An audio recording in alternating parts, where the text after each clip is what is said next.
Hello friends, good afternoon. स्वागत है आपका अंजलि क्लासेस में। फ्रेंड्स, आज हम पेट की क्लासेस में हिंदी की क्लासेस लेने वाले हैं। बहुत सारे बच्चों का ऐसा कमेंट आ रहा है कि मैम आप पूरा नहीं कर रही हैं।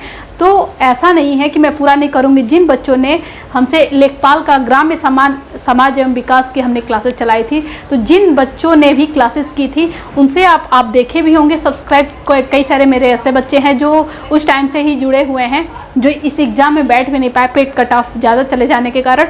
तो उनको पता हो कि ग्राम्य समाज एवं विकास का हमने कहा था, हमने जिम्मेदारी ली थी और उसको बहुत ही अच्छे तरीके से निभाया था। हर एक क्वेश्चन जो है कि ग्राम्य समाज एवं विकास का एक एक चैप्टर लाइन वाइज हमने क्लियर कराया था यूट्यूब पे, ताकि जो बच्चे इसके लिए कहीं पैसा पे करके नहीं पढ़ पा रहे हैं वो चैप्टर वाइज हर एक कॉन्सेप्ट ग्राम्य समाज, बाकी चीज़ें तो हर जगह मिल जा रही थी उनको यूट्यूब पे, लेकिन ग्राम्य समाज एवं विकास के को क्लासेस नहीं मिल पा रही थी। तो उनके लिए हमने चलाया हुआ था और बहुत सारे क्वेश्चन उसमें से एग्ज़ाम में लड़े थे। थोड़े से उसका लैंग्वेज डिफरेंट था घुमा फिरा के, लेकिन मैक्सिमम क्वेश्चन जो कहा जाता है कि ग्राम्य समाज एवं विकास से जितना बेहतरीन क्वेश्चन बन सकता था उतना बना। और मैंने देखा भी, एग्ज़ाम का पेपर देख के ऐसा लगा। तो आप ऐसा ना समझिए कि हमने कह दिया है तो वो क्वेश्चन अब नहीं कराए जाएंगे। कुछ बीच में प्रॉब्लम आ गई थी जिसकी वजह से मैं क्लासेस ही नहीं ले पा रही थी। ऐसा नहीं था कि मैंने हिंदी का छोड़ दिया था। तो अभी जो है कि मैथ की क्लासेस लाइव ले रही हूँ, ताकि आपका उसके साथ साथ अगर मैथ का वो टॉपिक उठा रही हूँ जिनमें लोगों को मैक्सिमम प्रॉब्लम होती है, तो उसका जो भी मेरे नॉलेज में जो भी उसका बेसिक कॉन्सेप्ट है, ताकि आप चीज़ों को अच्छे से समझ जाए, रट के ना जाए एग्जाम में, वो टॉपिक आपको करा रही हूँ। साथ ही साथ आपको हिंदी की बात बता दूँ तो इसमें जो पेट के सिलेबस में जो है हिंदी की बात की जाए तो उसमें समझने वाली चीज़ें थी कि एक संधि आ रहा था, संधि आपके पेट के एग्जाम में आएगा। दूसरा क्या है, संधि के बाद हमने आपको लिंग बताया है। समझने वाली चीज़ें यही थी, यहाँ पे सबसे ज़्यादा कन्फ्यूजन था। बाकी में अब जो जितने भी टॉपिक बच रहे हैं, बहुत ज़्यादा हिंदी में टॉपिक नहीं है। बाकी में है कि मुहावरे एवं लोकोक्तियाँ आएंगी, पर्यायवाची शब्द आएंगे, समानार्थी भिन्नार्थक शब्द आएंगे, यानी कि बोलने में जो सेम होते हैं लेकिन उनके अर्थ अलग अलग होते हैं, तो वो सारे शब्द आ जाएंगे। उसके बाद से जो है कि लेखक और रचनाएं, ये सब पूछी जाएंगी कि उसके कौन लेखक हैं, लेखक आ जाएगा, लेखन आ जाएगा, उनकी रचनाएं आ जाएंगी। ये सारे ही टॉपिक बच रहे हैं जो एक एक दिन के आपके टॉपिक वाइज रहेंगे, इसलिए हमने इसको बीच में ब्रेक लगाया हुआ था। ऐसा नहीं है कि आपको कोई किसी भी ग्रामर से जो है कि अशुद्ध वाक्यों को किस तरीके से पहचाने, ये सारी आपकी क्लासेस एक एक करके आपकी बहुत जल्दी ख़त्म हो जाएगी। हमने उधर बनाया था एक एस्टिमेट कि हम एक हफ्ते में उसको ख़त्म कर लेंगे, लेकिन कुछ प्रॉब्लम की वजह से हम नहीं कर पाए। तो आइए आपकी क्लासेज आज से स्टार्ट करते हैं, ये हिंदी की क्लासेस। आप हमारे प्लेलिस्ट में जाकर के चेक कर सकते हैं कि पेट से रिलेटेड जो संधि के टॉपिक हैं और जो है कि लिंग के जो चैप्टर हैं जिससे लिंग की पहचान की जा सकती है, वो सारे हमारे प्लेलिस्ट में पड़े हुए हैं। आप वहां से जाके क्लासेस देख करके अपने कॉन्सेप्ट क्लियर कर सकते हैं। लेखपाल की भी कुछ हिंदी के वीडियो पड़ी हुई जिसमें एक्स्ट्रा समास से है, जो कि समास आपका पेट के पैटर्न में नहीं आने वाला है फिलहाल। तो आप संधि और लिंग की तैयारी वहाँ से कर सकते हैं। और आगे की क्लासेस में आप मुहावरे एवं लोकोक्तियाँ, आज के इस क्लास में मैं इसको संपूर्ण कवर कर दूंगी, जितने भी इम्पोर्टेंट। इसमें से एक भी ऐसा मैं लोकोक्तियाँ और मुहावरे नहीं बताने वाली हूँ जो आपके एग्जाम में पूछा ना गया हो। और इसका एक ये बेनिफिट होता है कि ये रिपीटेड होते हैं, इसमें कुछ न्यू नहीं शब्द बन के आता है, इसमें रिपीटेड होते हैं। अभी आपको ईजिली बताया जा रहा है। इसमें हर एक टफ से टफ क्वेश्चन जो कि एग्जाम में आपके अच्छे खासे एग्जाम में पूछ दिया जाता है। देखिए किस तरीके के क्वेश्चन बोलते हैं जो हमारे नीचे तबके के एग्जाम होते हैं। तो कभी कभी क्या होता है कि पीसीएस में जो हिंदी में कुछ जो है कि टफ थोड़ा लैंग्वेज होता है, उसको एक न्यू ईयर में थोड़ा सा उसको ऐड कर दिया जाता है। तो मैं पीसीएस से भी उठने वाले मुहावरे एवं लोकोक्तियों के जो क्वेश्चन होंगे वो भी इसमें ऐड करती चलूंगी कि इससे बाहर मैं जहाँ तक जानती हूँ नहीं आने वाला है। आप एग्जाम देंगे, चीज़ों को समझ जाएंगे। अब थोड़ा सा हम ये समझ लेते हैं कि मुहावरे एवं लोकोक्तियाँ क्यों कही जाती है, क्या इनमें अंतर होता है। तो देखिए, मुहावरे ऐसे होते हैं जिनको हम स्वतंत्र रूप से नहीं बोल सकते, यानी कि उनका प्रयोग करने के लिए कहीं ना कहीं हमें वाक्यों का माध्यम लेना पड़ता है, यानी कि वाक्यों में उसका प्रयोग किया जाता है। ठीक है, किस तरीके से, जैसे कि 9 2 11 होना, यानी कि राम ने ये काम करके ऐसा काम करके गलत काम करके वहाँ से 9 2 11 हो गया। 9 2 11 का मतलब होता है भाग जाना, इस तरीके का। जबकि लोकोक्तियाँ अपने आप में स्वतंत्र होती हैं, स्वतंत्र होती हैं, यानी कि उनको वैसे ही बोला जा सकता है। जैसे कि अधगर, जैसे कि किसी को हम बोलते हैं कोई व्यक्ति ऐसा हो जिसके अंदर आधा ज्ञान हो और बहुत ज़्यादा ओवर कॉन्फिडेंस वो दिखा रहा हो किसी के सामने, तो उसके लिए ऐसा लोकोक्ति बोला जा सकता है कि अधजल गगरी छलकत जाए, भरल गगरिया चुप्पे जाए। इसका मतलब क्या होता है, यानी कि जो अर्धज्ञानी व्यक्ति होता है वो अपने अंदर के ज्ञान को एक्स्ट्रा ऑर्डिनरी करके दिखाता है, एक्स्ट्रा दिखाता है, जबकि वास्तव में जो ज्ञानी पुरुष होते हैं उनके अंदर ज्ञान कूट कूट के भरा हुआ है, प्रखर है वो उस चीज़ में, लेकिन फिर भी उनके अंदर इतनी शालीनता है, उनके अंदर किसी भी चीज़ को बर्दाश्त करने की इतनी क्षमता है कि आप इससे उनका नहीं पता लगा सकते कि ये इतना टैलेंटेड व्यक्ति है। तो इसी का मतलब होता है कि अधजल गगरी छलकत जाए, भरल गगरिया चुप्पे जाए, यानी कि भरी हुई जो गगरी है, यानी कि जिसके अंदर ज्ञान का भंडार है, वो बिल्कुल शांत स्वभाव का है, उसको देखने से आप उसके व्यक्तित्व का पता नहीं लगा सकते हैं। यही लोकोक्तियाँ होती हैं और यही मुहावरे होते हैं। तो आइए देख लेते हैं इसमें कि क्या कौन कौन से शब्द हैं। आपको जो जितना भी इसमें से बेस्ट क्वेश्चन एग्जाम में पूछे गए हैं, बन सकते हैं, वो सारे इसमें आपको बताए जाएंगे, इस एक ही वीडियो के अंदर बता दिए जाएंगे। आइए शुरुआत करते हैं। आए थे हरि भजन को ओटन लगे कपास। इसका मतलब क्या हुआ, आए थे हरि भजन को ओटन लगे कपास, यानी कि आए तो थे हरि का भजन करने के लिए लेकिन कपास को चुनने लगे। यानी कि इसका मतलब क्या हो रहा है, शाब्दिक अर्थ मतलब इसका क्या हो रहा है, ये एक व्यंग्यात्मक शब्द होते हैं। तो यानी कि आए थे किसी अन्य कार्य के लिए, किसी वांछित कार्य को करने के लिए आए थे और करने लगे दूसरा काम, यानी कि जिस कार्य के लिए हम जिस अपने मंजिल पे जा रहे हैं वो ना करके कोई दूसरा हम कार्य करने लगे। आप इस चीज़ को भी समझ सकते हैं कि हमारे आजकल के परिवेश में क्या होता है कि हम किसी भी एग्ज़ाम की तैयारी कर रहे हैं, एग्ज़ाम की तैयारी करने जब हम बैठते हैं तो हाथ में मोबाइल लेते हैं कि आज ऑनलाइन क्लासेस करते हैं, ऑनलाइन क्लासेस से एक बेहतरीन तैयारी करेंगे। उसके बाद से हमारी नज़र कहाँ जाती है, व्हाट्सअप पे जाती है, फेसबुक पे जाती है, इंस्टाग्राम पे जाती है और वहाँ पे हम चैटिंग करने लगते थे। तो यही कहा जा सकता है कि किसी और कार्य के मकसद से बैठना, वो चीज़ लेना और करने लगना दूसरा कार्य। तो यही होता है कि आए थे हरिभजन को ओटन लगे कपास, यानी कि वांछित कार्य को छोड़कर, यानी कि जो कार्य हमको करना था, जो हमारा मेन मकसद था, उसको छोड़ के कोई अन्य कार्य करने लग जाना। ठीक है, अब आगे बढ़ते हैं। आंखों में गड़ना।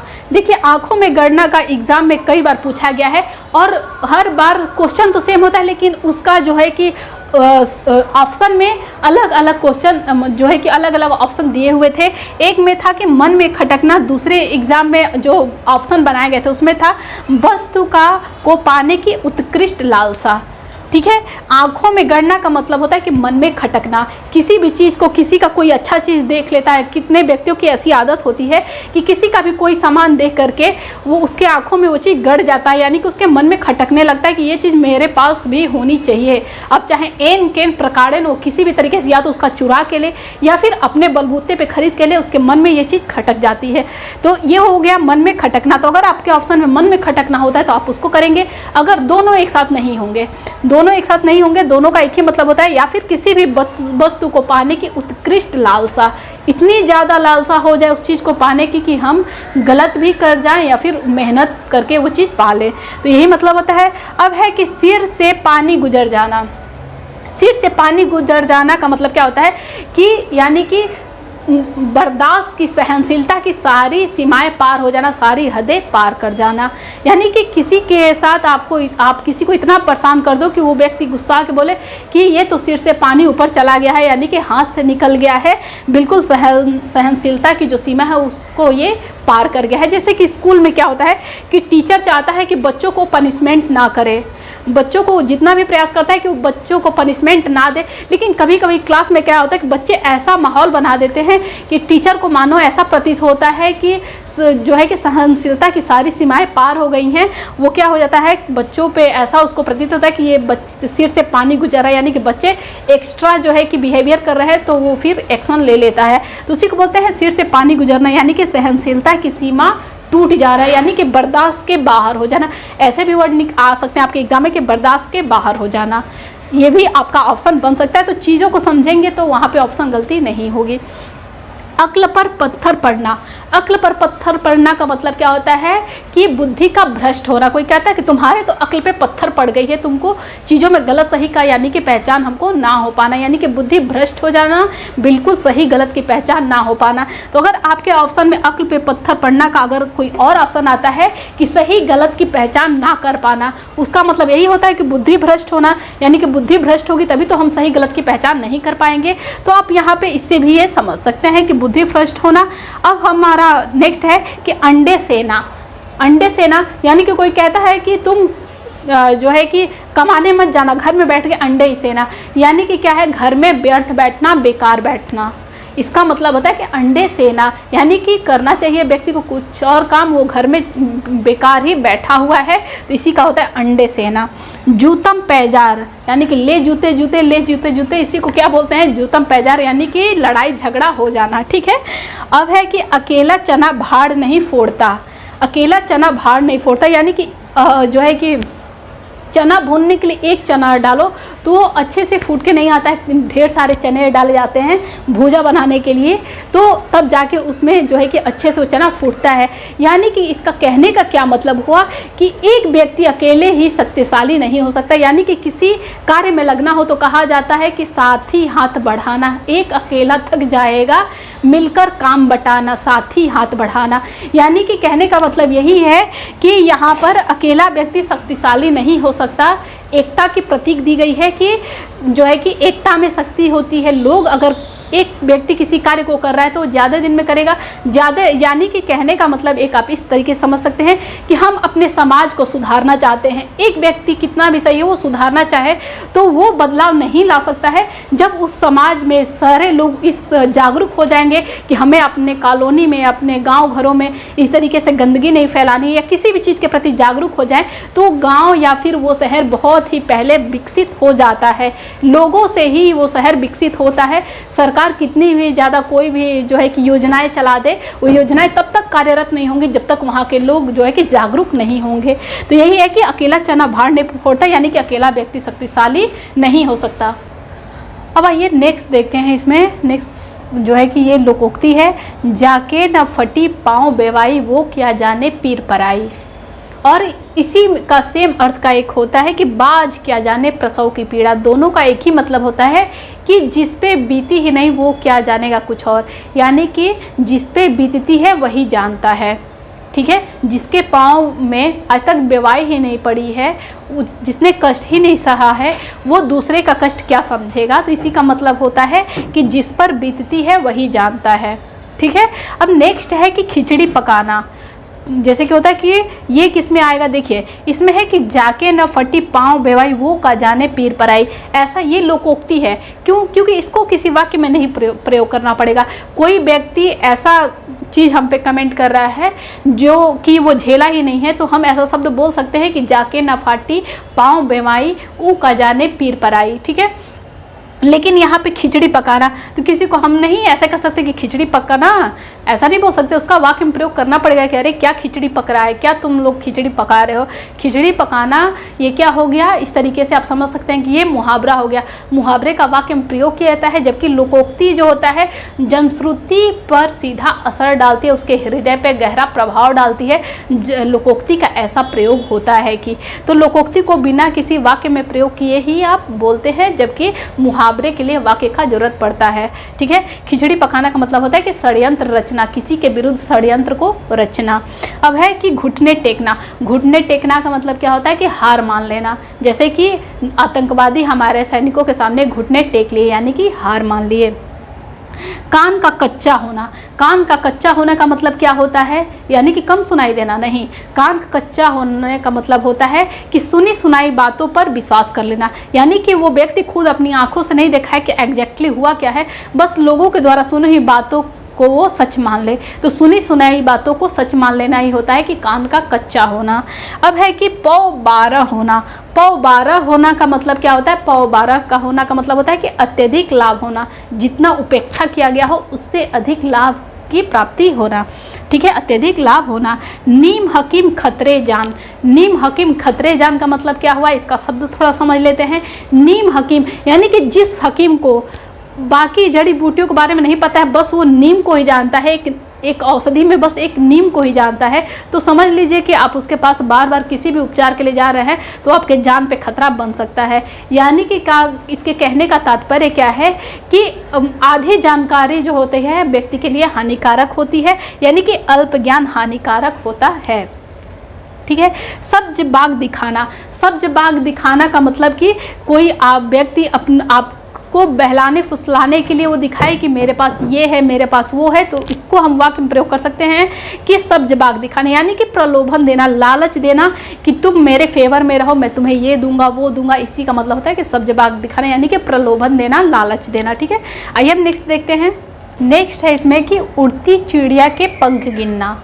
उड़ती चिड़िया के पंख गिनना। अच्छा देखिए, ये सब शब्द क्यों बता रही हूँ, आपको लगेगा कि इसका आंसर हो गया असंभव कार्य करना, लेकिन इसके जो है कि ऑप्शन में सबसे पहले ऑप्शन में इसके एग्ज़ाम में क्या दिया हुआ था कि बहुत ही ज़्यादा अनुभवी होना, तो बच्चे उस पर ज़्यादा ट्रिक लगाए थे। इसलिए इन सब क्वेश्चन पे आप ध्यान दीजिए कि जो एग्जैक्ट बताया जा रहा है अगर इसी के रिलेटेड कोई दूसरा शब्द हो तो वो तो सही हो सकता है अगर ऑप्शन में ये ना हो तो, लेकिन कुछ एकदम डिफरेंट टाइप का होना, यानी कि अनुभवी होना। बाल पकना का मतलब अनुभवी होना व्यक्ति होता है, लेकिन उड़ती चिड़िया के पंख गिना ये नहीं कि वो इतना अनुभवी है कि उसके पंख गिन ले रहा है। यहाँ पे है कि असंभव कार्य को करना, यानी कि ये बिल्कुल असंभव कार्य है कि एक उड़ती चिड़िया के पंख गिन लेना।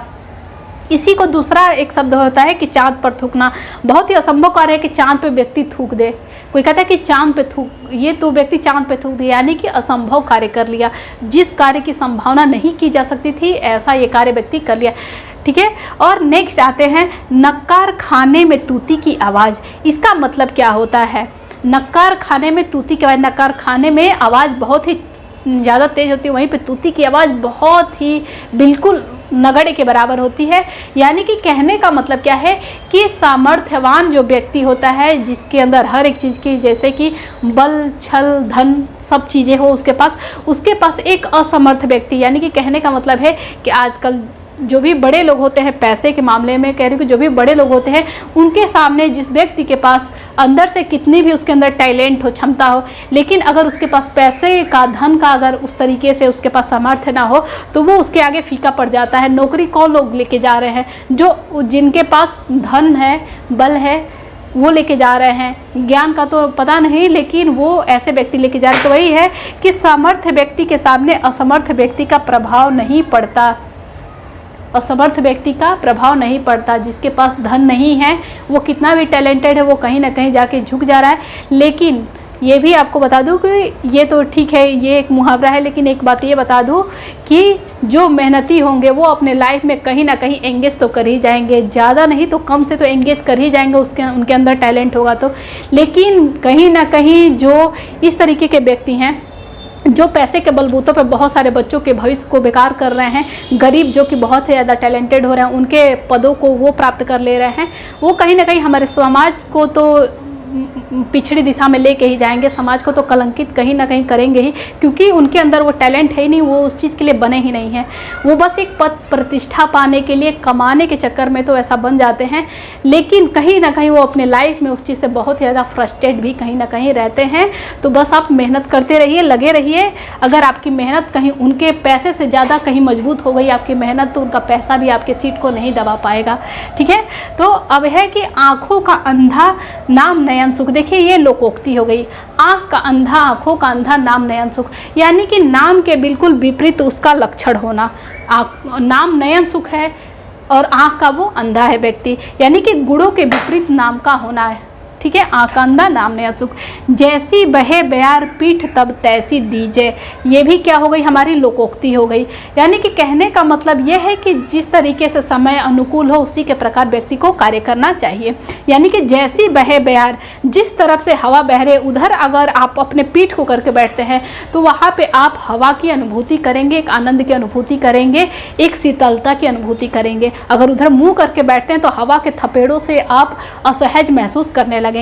तो जैसी बहे बयार, यानी कि जैसा समय हो उसके अनुकूल कार्य करिए तो सारी चीज़ें सही होंगी। समय किसी अनुकूल ना हो उस तरीके का आप वहाँ पे सही कार्य भी कर रहे हैं तो वहाँ पे बात बिगड़ सकती है। तो यही बात होता है कि समय के अनुकूल कार्य को करना। 8-8 आंसू रोना, यानी कि 8-8 आंसू रोने का मतलब क्या हो गया, ये क्या होगा, हमारा मुहावरा है। यानी कि अगर आप लोग एग्ज़ाम में मेहनत नहीं किए तो 8-8 आंसू आप लोग को रोना पड़ेगा, यानी कि बुरी तरह पछताना पड़ेगा। क्यों? क्योंकि जो 2023 की वैकेंसी 2023 का इलेक्शन होने वाला है, उसके पहले भरमार वैकेंसियों की भरमार आने वाली है, और जो ये पेट में मेरिट लिस्ट में आएगा वही एग्ज़ाम में भी बैठने के लायक रहेगा। तो अब आप अपना डिसीजन ले सकते हैं। तो अब है नेक्स्ट है कि उल्टी गंगा बहना। उल्टी गंगा बहना का मतलब क्या होता है, जब गंगा ही उल्टी बहने लगे, विपरीत दिशा में बहने लगे, यानी कि नियमों के विरुद्ध किसी भी कार्य को करना नहीं, यानी कि नियमों का उल्लंघन करना, नियम के विपरीत कार्य करना। ठीक है। कलम तोड़ना, कलम तोड़ना का मतलब होता है अच्छा लिखना, सुंदर लिखावट, ये सब कलम तोड़ना का होता है, ये भी मुहावरों के अंदर आता है। ठीक है। अब है कि जहाँ ना पहुँचे रवि वहाँ पहुँचे कवि। ये इसका मतलब क्या हो गया, रवि मतलब सूर्य से मतलब होता है, यानी कि सूर्य की किरणें भी जहाँ तक नहीं पहुँच पाती हैं वहाँ पर कवि इतना ज़्यादा कल्पनाशील होता है कि कवि अपनी कविताओं के माध्यम से वहाँ पहुँच जाता है। अपने कविता में, कविता की जो कविताएं होती हैं उसमें वाक्यों को पिरो देता है बहुत ही सुंदर तरीके से। किसी भी स्थान को जहाँ सूर्य की किरणें नहीं पहुँच पा रही है उसको भी अपनी कविताओं में बहुत ही मार्मिक ढंग से, सुंदर ढंग से उसको पिरो देता है। अब आइए नेक्स्ट क्वेश्चन देखते हैं। अब इसमें नेक्स्ट क्वेश्चन देखते हैं, खेत रहना। खेत रहना का मतलब क्या होता है, वीर गति को प्राप्त हो जाना।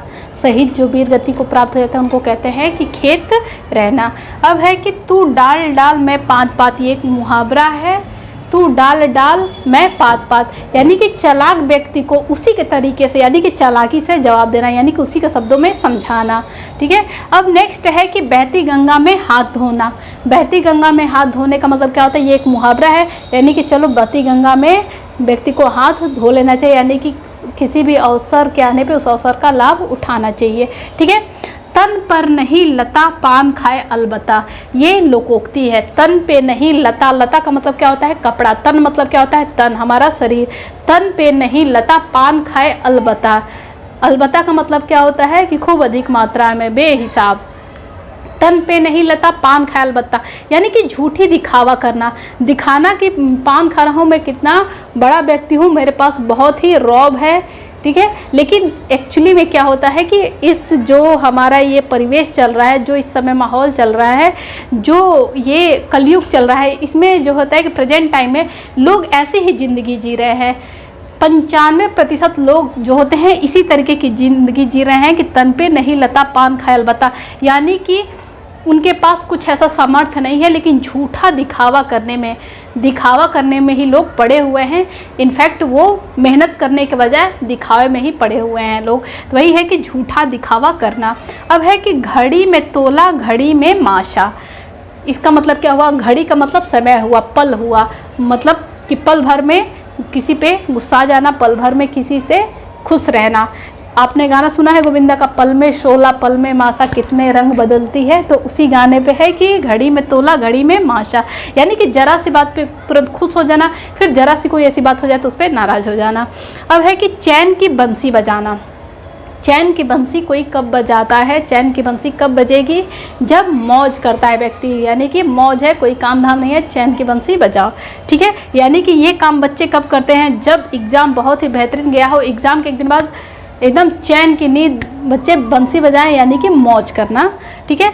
कलई खुलना। कलई खुलना का मतलब होता है किसी भी व्यक्ति का भेद खुल जाना, वो एक्चुअली में क्या है वो पता लग जाना, उसका भेद खुल जाना। तो ये है कि भेद प्रकट होना।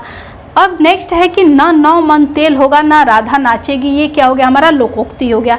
न नौ मन तेल होगा न राधा नाचेगी, यानी कि ना वैसा समय बनेगा, ना जिस कार्य को हमने सोचा है वो कार्य होगा, यानी कि असंभव कार्य। ठीक है। जो दो संयोग ही ना मिले और वो कार्य ही ना हो तो ये असंभव कार्य हो गया। ठीक है। अब है कि भई गति सांप छुछुंदर की, यानी कि सांप छुछुंदर वाली गति पड़ गई, यानी कि दुविधा में व्यक्ति पड़ गया। सांप छुछुंदर की जो लड़ाई होती है उसमें दुविधा होता है कि इसमें कौन जीतेगा, क्योंकि दोनों अपने अपने क्षेत्र में माहिर होते हैं लड़ाई में। तो सांप और छुछुंदर एक दूसरे से लुका छिपी करना, फिर एक दूसरे से लड़ाई करना, इसका मतलब क्या होता है, दुविधा हो जाना देख करके कि युद्ध में उस कौन जीतने वाला है, दोनों जब आपस में लड़ाई करते हैं तो वही क्या कहलाती है, दुविधा की गति कहलाती है। तो दुविधा में पड़ जाना।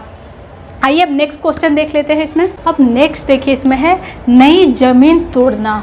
नई जमीन तोड़ना यानी कि अनूठा कार्य करना। अनूठा का मतलब क्या होता है? सबसे हटके कार्य करना, सबसे अलग कार्य करना, यानी कि अनूठा प्रयोग। नई जमीन तोड़ना का क्या हो गया अर्थ कि अनूठा प्रयोग करना, यानी कि सबसे हटके प्रयोग करना, कुछ नया करना, कुछ अलग करना। अब है कि कलेजे पर सांप लौटना। ये बहुत बार जो है कि एग्जाम में आया हुआ है। कलेजे पर सांप लौटना यानी कि ईर्ष्या से जल उठना।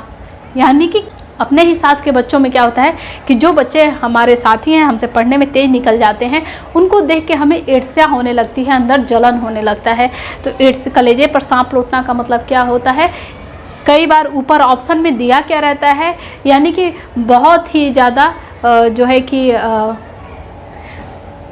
बहुत ही बेचैन हो जाना, परेशानी में होना, तो ये सब नहीं होता है, ईर्ष्या से इसका मतलब होता है। सांप लौटने का मतलब ईर्ष्या से होता है, ठीक है। तो ईर्ष्या से जल उठना। नाक का बाल होना। नाक का बाल होना यानी कि अत्यधिक प्रिय होना, ठीक है। पानी पीकर जाति पूछना, ये क्या हो गया? हमारा लोकोक्ति हो गया, यानी कि पानी पीकर पूछे जाति। पानी पी करके किसी व्यक्ति से उसका जांच जो है कि जाति पूछना कि तुम किस जाति के हो, तो ये क्या हो गया? यानी कि पहले कार्य करने के बाद कार्य की जांच करना, इसका ये शाब्दिक अर्थ हो गया। अब है औंधी खोपड़ी। औंधी खोपड़ी का मतलब होता है कि मूर्ख होना। कोई व्यक्ति मूर्ख है यानी कि औंधी खोपड़ी है। अपना हाथ जगन्नाथ। अपना हाथ जगन्नाथ का मतलब क्या हुआ कि अपना कार्य खुद से ही करना सबसे अच्छा होता है, सबसे उपयुक्त होता है, ठीक है। अपने आप कार्य करना ही उपयुक्त होता है। आँख न दीदा काढ़े कसीदा, ये हमारा क्या हो गया? लोकोक्ति हो गया, ठीक है। आँख न दीदा काढ़े कसीदा यानी कि खुद का तो आँख नहीं है और उस पर से क्या कर रही है? उसमें कसीदा काढ़ रही है। आँख नदीदा काढ़े कसीदा यानी कि क्या है कि योग्यता न रहने पर भी किसी भी कार्य में का सेख करना, यानी कि उसकी बढ़ाई करना, ठीक है। खुद के पास वो योग्यता नहीं है लेकिन कोई अन्य व्यक्ति कर रहा है तो उसमें सेख भगाना का, अरे ऐसे नहीं, थोड़ा सा और ऐसे रहता तो और बढ़िया रहता, इस तरीके का होता है कि योग्यता न रहने पर भी कार्य की सेख ही करना। आँख एक नहीं कजरावटा 10-10, ये भी हमारी क्या होती है? लोकोक्ति होती है, यानी कि आँख एक भी नहीं है और 10-10 कजरावटा रखे हुए हैं काजल करने के लिए। तो इसका मतलब क्या होता है? आडंबर करना, दिखावा करना, झूठ मूठ में पाखंड करना, ठीक है। किसी भी धर्म जाति को लेकर अगर व्यक्ति ऐसा कार्य करता है तो उस पर इस तरीके का लोकोक्ति बोला जाता है कि आँख एक नहीं कजरावटा 10-10, ठीक है। अब है कि बछिया का ताऊ। बछिया का ताऊ का मतलब होता है कि मूर्ख व्यक्ति में अत्यंत मूर्ख व्यक्ति। मूर्ख व्यक्ति किसको कहेंगे? लिखेंगे औंधी खोपड़ी को, लेकिन बहुत ही ज़्यादा मूर्ख है यानी कि बछिया का ताऊ उसके लिए प्रयोग किया जाता है। तो बछिया का ताऊ मुहावरा का प्रयोग किया जाता है जब ही अत्यधिक मूर्ख व्यक्ति के लिए इसका प्रयोग किया जाता है। आइए अब नेक्स्ट देखते हैं इसमें। नेक्स्ट देखते हैं इसमें है कि है न रहेगी बाँस न बाजेगी बाँसुरी। ये क्या है हमारी? ये एक लोकोक्ति है, न रहेगा बाँस न बाजेगी बाँसुरी। जैसे कि आपने देखा था कि न 9 मन तेल होगा न राधा नाचेगी, तो उसका था कि असंभव कार्य होना। उसी तरीके से इसमें है कि न रहेगी बाँस न बाजेगी बाँसुरी, इसका मतलब होता है कि न ही कारण रहेगा ना ही कार्य होगा, यानी कि जब कोई भी काम करते हैं उसके पीछे क्या होता है? कुछ ना कुछ कारण होता है। तो न रहेगी बाँस न बाजेगी बाँसुरी यानी कि न ही कारण रहेगा ना ही वो कार्य होगा, ठीक है। अब नेक्स्ट देखते हैं कि पत्थर पर जोक नहीं लगती। जोक नहीं लगती, पत्थर पर जोक नहीं लगती यानी कि पत्थर पे कितना भी जोक पकड़ ले उस पर कोई असर नहीं होता है, यानी कि है कि हठी पर, पत्थर को क्या माना जाता है? हठी माना जाता है। तो हठी पर कोई भी प्रभाव नहीं पड़ता, चाहे कोई कुछ भी कर ले। अगर हम ठान ले कि हमें एग्ज़ाम पास करना है तो हमारे अगल बगल पड़ोसी, चाहे हमारी कितनी भी उम्र हो, अगल बगल कोई कितना भी ताना मारे, कोई कुछ भी करे, हमने ठान लिया है कि हमें ये करना है, हम हठी बन गए हैं कि हमको ये करके दिखाना है, ये हमको क्वालिफाई करके दिखाना है, हमको आने वाले जो है कि वैकेंसी में एक सीट ले के दिखानी है, तो हमें कोई रोक नहीं पाएगा, चाहे हमारे सामने कितनी भी परिस्थितियाँ हमारे अनुकूल ना हो। तो यही होता है कि हठी पर कोई प्रभाव नहीं पड़ता। अब है कि शैतान की आंत। शैतान की आंत का मतलब क्या होता है कि बहुत लंबा होना, यानी कि शैतान मतलब कि राक्षसी यहाँ पे प्रवृत्ति से कही गई है कि शैतान कितना भी खा ले उसका पेट कभी नहीं भरता, यानी कि उसकी आंत बहुत ही बड़ी मानी जाती है, यानी कि कहने का मतलब है बहुत ही लंबी वस्तु होना। शैतान की आंत बहुत ही क्या मानी जाती है कि बड़ी मानी जाती है, कभी उसका पेट नहीं भरता है। तो वही है कि वस्तु बहुत ही लंबी वस्तु के बारे में कहा गया है। अब है डपोर शंख। ये भी आपके एग्जाम में पूछा गया था कि डपोर शंख होना। डपोर शंख एक नया वर्ड निकल के आ रहा है। डपोर संख का होता है कि ऐसा व्यक्ति आपसे बात करता रहे, उस कार्य का ना ही सिरा पता चल, ना ही कोई भी छोर ही ना पता चले, ना ये छोर ना वो छोर कि किस चीज़ की बात कर रहा है। कोई व्यक्ति आपके पास बैठ के यहाँ वहाँ की बातें करने लगे तो उसी को कहते हैं कि डपोर संख व्यक्ति, यानी कि बिना सिर पैर की बात करने वाला, यानी कि उस कार्य का पता ही नहीं चल रहा है कि ये किस चीज़ के बारे में बोल रहा है, मुद्दा क्या है, किस विषय पे बोल रहा है। उसको हम लास्ट में एक नाम क्या देते हैं, बकवास। अपनी बकवास बंद करो, यानी कि उसकी बातें हमें समझ में नहीं आती, बिना सिर पैर की बात करता है, ठीक है, यानी कि फिजूल की बातें करता है। जस दुल्हा तस बनी बारात, जस दुल्हा तस बनी बारात, ये क्या है, एक मुहावरा है, लोकोक्ति है हमारा, ये गांव में कही जाने वाली एक कहावत है। जस दुल्हा तस बनी बारात, इस शब्द का प्रयोग कहाँ किया गया है, जब शिव जी की बारात चलती है तो वहाँ पर कहा गया है कि जस दुल्हा तस बनी बारात, यानी कि जिस तरीके से वो मृगछाला जो है कि कपाल मुंड गले में धारण किए हुए, माले की जगह सिर पे जटाएं हैं, और उनकी जो है कि उनकी जो बाराती निकली है वो उनमें क्या है कि क्या है, भूत प्रेत पिशाच निशाचर सारे उनकी बारात में चले हुए थे। तो वही देख के कहते हैं लोग कि जस दुल्हा तस बनी बारात, यानी कि जैसे खुद ही पहने हुए हैं, जैसे खुद वस्त्र में रमे हुए हैं, वैसी इनकी बारात भी चल रही है। यानी कि जैसा खुद वैसे ही दोस्त, यानी कि व्यक्ति वैसे ही दोस्त बनाता है जैसा उसकी खुद की प्रवृत्ति होती है। तो यही है कि जैसा खुद वैसा साथी होना। अब है कि खाला का घर, खाला का घर का मतलब क्या होता है, ये शब्द बताने का क्या, ये यहाँ पे लॉजिक है, इस चीज़ को समझिए कि ये खाला का घर में एक ऑप्शन 2016 में ये क्वेश्चन पूछा हुआ था, खाला का घर, उसमें ऑप्शन क्या था कि मौसी का घर। तो बच्चों ने ऑप्शन क्या लगा दिया था, मौसी का घर। तो ये मौसी का घर की बात नहीं की जा रही है, सीधा सीधी बात नहीं की जा रही है। ये इसका मतलब हो कि आसान कार्य, जहाँ जाने के लिए हमें सोचना ना पड़े, वहीं पे ससुरारी दे दे, वहाँ पे व्यक्ति को जाने के लिए 2 बार सोचना पड़ेगा। लेकिन खाला का घर क्या है, यानी कि बिल्कुल ही आसान काम, जहाँ जैसे कि ये खाला मुस्लिम शब्द में आता है कि खाला मतलब मौसी, मौसी के घर जाना ना बहुत ही आसान, यानी कि वहाँ पे जाने के लिए किसी भी परमिशन की जरूरत नहीं, कुछ भी सोचने की जरूरत नहीं, कि कोई भी लोक लाज नहीं है वहाँ जाने से, जब चाहे वहाँ पे जा सकते हो। तो वही होता है खाला का घर, यानी कि आसान काम होता है। अब नेक्स्ट है कि ऊंची दुकान फीकी पकवान। ऊंची दुकान फीकी पकवान का मतलब क्या है कि वास्तविकता कुछ और हो और व्यक्ति कुछ और हो, यानी कि दिखावा का कार्य करना, आडंबर वाला कार्य करना, ठीक है, आडंबर बहुत पर वास्तविकता कुछ भी नहीं हो, ठीक है। अब है कि छाती पर मूंग धरना। छाती पर मूंग धरना, देखिए ये वैसा ही है जैसा था कि छाती पर सांप लौटना। छाती पर सांप लौटने का मतलब क्या होता है कि किसी व्यक्ति को देख के अपने मन में ईर्ष्या करने लगना, जलन होने लगना, किसी को देख करके, आगे बढ़ते हुए देख करके, या फिर हमसे अच्छी परिस्थिति में वो देख करके व्यक्ति के अंदर ऐसा परिस्थिति उत्पन्न हो जाता है। अब यहाँ पे है कि छाती पर मूंग धरना, तो इसका मतलब क्या हुआ कि किसी के पास रह के उसको दुख देना, पास रह करके उसको दुख देना, यानी कि हम अपने माँ बाप से ऐसा वादा करके चल रहे हैं, उनके मन में ऐसा हम एक वो बनाए हुए हैं, वो ऐसा मन बनाए हुए हैं हमें दे करके हमारा बच्चा पढ़ करके एग्ज़ाम में हमारा नाम रोशन करेगा, कुछ सिलेक्शन पाके करेगा, लेकिन हम वैसा कुछ ना करें तो उनको पास रह के हम क्या दे रहे हैं, तकलीफ़ दे रहे हैं, पास रह के दुख देना। तो ये होता है छाती पर मूंग धरना। हम एक्चुअली में तब क्या करेंगे, अपने माँ बाप के साथ नाइंसाफ़ी कर रहे हैं, उनके छाती पर हम लोग मूंग धरने का कार्य करेंगे अगर हम इन एग्ज़ामों को क्लियर ना कर पाए तो। अब है कि 9 दिन चले 2.5 कोस। 9 दिन चले 2.5 कोस का मतलब क्या होता है कि बहुत कम दिन में बहुत ही कम कार्य करना, बहुत धीमी गति से किसी भी कार्य को करना का मतलब क्या होता है, 9 दिन चले 2.5 कोस। तो यहीं पे अपनी क्लासेस को मैं समाप्त करती हूँ। हालांकि ये इसमें और भी बहुत अच्छे अच्छे शब्द हैं जो एग्ज़ाम में पूछे गए हैं।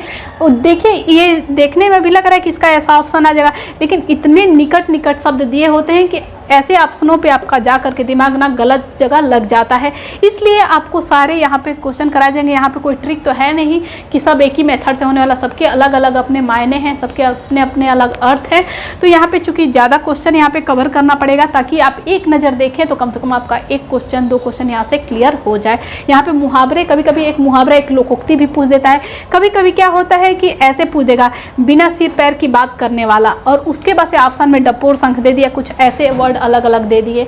तो यहाँ पे आपको एग्जैक्टली शब्द पता होना चाहिए कि किसका क्या मतलब होता है। तो हमने इतने क्वेश्चन करवा दिया, अब कल की क्लास में, नेक्स्ट क्लास में ये संपूर्ण आपका ये कवर हो जाएगा।